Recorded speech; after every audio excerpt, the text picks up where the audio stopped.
Yo bro, so we know that protein is necessary for building muscle and maintaining it at the same time. Have you ever thought, why is this the case? Why don't carbs contribute to muscle growth? Your body uses protein and its amino acids to build muscle, not just muscle, but a whole bunch of other shit like enzymes, bones, hair, nails, hormones. And protein powders are a convenient way of getting protein in your diet. And protein powders are a convenient way of getting protein in your diet to facilitate the growth of all these stuff that I just said. Not just muscle, but all these, but the hormones, the enzymes, bones, hairs, nails. So it's pretty important to get protein in. However, choosing the right one is crucial if you want to save time and money, or in some cases, your health.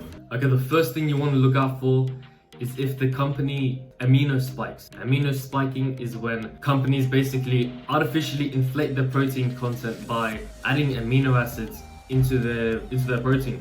Amino acids are basically the building blocks of protein, and when they add amino acids into the product, it artificially inflates the protein content in the protein supplement. This happens because amino acids are a nitrogenous compound, and when they test for the protein content, basically they're simply checking the nitrogen content in the protein and using that as a proxy for the total protein content.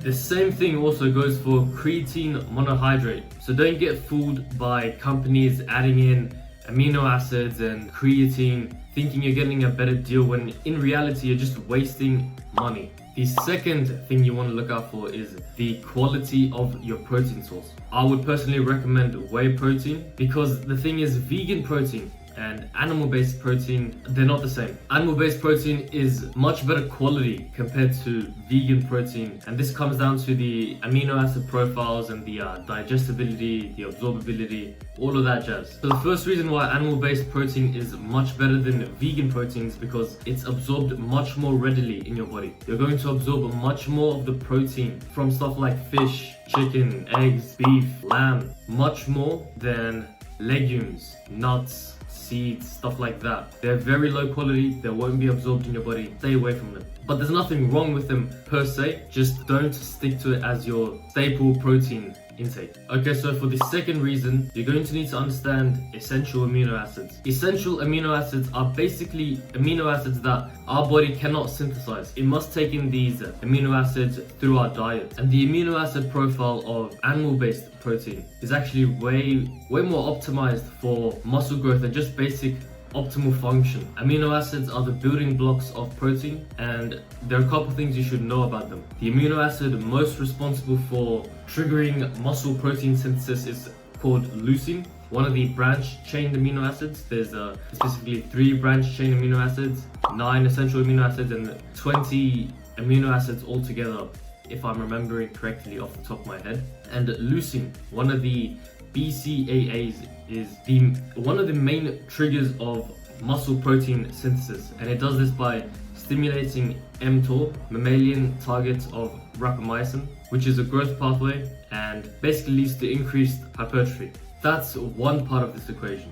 The second part of this equation is a concept known as rate-limiting enzymes. And to understand this, you're going to need to know what complete proteins are and what incomplete proteins are. So as mentioned before, there are 20 amino acids in our body. Of those 20, there are 9 essential amino acids that we cannot synthesize in our body. We must take in through our diet. The other 11 amino acids can be synthesized from these 9 essential amino acids. Complete proteins have an adequate amount of all 9 of these essential amino acids, but incomplete proteins don't. Examples of complete proteins, I'm guessing you probably already know by now, they're the animal-based protein. They're the meat, the eggs, the dairy, the fish, all of that stuff. Incomplete proteins are more usually the vegan sources. For example, incomplete proteins include stuff like grains, nuts, and legumes. Okay, so why is this important? Basically because that one lacking amino acid is basically limiting the potential of all the other 8, 7, 6 or so essential amino acids. Basically think of it like the amino acids are only as good as the weakest link. So the weakest link is hindering the optimal expression of all the other amino acids. Okay, given all that information, we know that animal-based protein is higher quality, and you should probably stick to animal-based protein as the staple protein in your diet. Extrapolated further, that means I would recommend whey protein. But then the question comes of which whey protein? Whey protein concentrate or whey protein isolate? Whey protein concentrate consists of 80% protein and the rest as carbs and fats and flavoring if you choose a flavoring version. I personally don't recommend getting a flavored version because they have whey protein concentrate consists of 80%-ish protein. The rest are carbs, fats, and flavoring if you choose a flavored version. It also contains lactose, which is pretty important for you lactose intolerant individuals. Whey protein isolate, on the other hand, goes through another filtration process where they basically get rid of virtually all the fat and you're left with 90% protein. The rest is minimal carbs and a bit of flavoring. Whey protein isolate goes through another filtration process where basically it gets rid of all the fats, virtually all the fat, and you're basically left with 90% protein content and a bit of flavoring if you, once again, if you choose a flavored version. It's also important to note that lactose is removed in this filtration process. So it basically comes down to personal preference. If you're on a tight budget and you're not lactose intolerant, I would recommend maybe whey protein concentrate. If you want to get every inch of protein you can get, and you're willing to spend a little bit more money and maybe you're lactose intolerant, whey protein isolate might be the choice for you. Nevertheless, you should be getting your whey protein from reputable sources, protein sources from reputable brands.